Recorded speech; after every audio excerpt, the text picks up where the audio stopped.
ليه تشتري وحدتك الفندقية في المرحلة الجديدة الجار في مشروع فالوري شيراتون؟ مشروع فالاري شيراتون على مساحة 22 فدان، مكون من أرضي وأربع أدوار واثنين بيسمنت، بالإضافة إن هتلاقي فيه كل الخدمات اللي ممكن تحتاجها في أي كومباوند، لاندري، تشيلدرن كير، كيدز اريا، ميني ماركت وغيرهم. غير وجوده في برايم لوكيشن جنب أكبر كوميرشال اريا في شرق القاهرة وهي سيتي سنتر الموزة مول، بالإضافة للخدمات اللي بيوفرها الأوتيل من حيث الإدارة والتشغيل.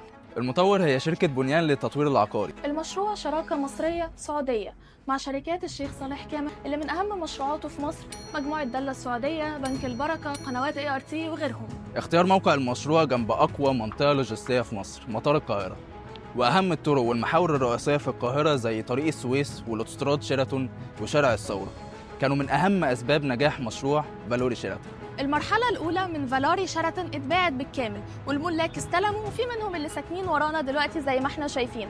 ودلوقتي فالاري بتطرح المرحلة الجديدة، مرحلة الجار.